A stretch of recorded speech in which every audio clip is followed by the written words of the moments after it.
ಈಗ ನೋಡಿ, ಮಟನಲ್ಲಿ ಯಾವುದೇ ಥರ ನೀರಿನ ಅಂಶ ಇಲ್ಲ.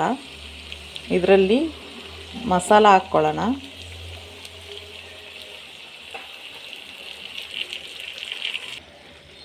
ಹಾಗೆ ಚಿಲ್ಲಿ ಪೌಡರ್ ಆ್ಯಡ್ ಮಾಡ್ಕೊಳ್ಳೋಣ. ಇದರಲ್ಲಿ ಮೊದಲೇ ನೀರು ಹಾಕಬಾರ್ದು, ಮೊದಲು ಫ್ರೈ ಮಾಡಬೇಕು ಚೆನ್ನಾಗಿ. ಮಸಾಲ ಹಾಕಿದ ತಕ್ಷಣ ಫ್ರೈ ಮಾಡ್ಕೋಬೇಕು, ಮೊದಲೇ ನೀರು ಹಾಕಬಾರ್ದು. ಈಗ ಫ್ರೈ ಮಾಡ್ಕೋಬೇಕು.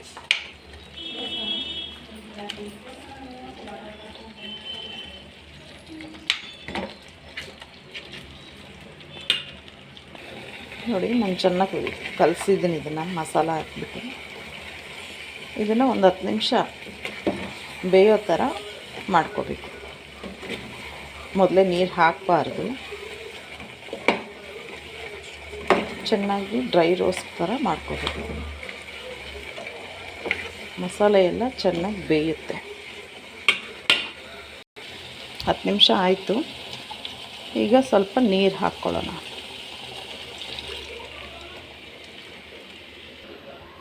ಈಗ ನೀರು ಹಾಕಿದ್ದೀನಿ.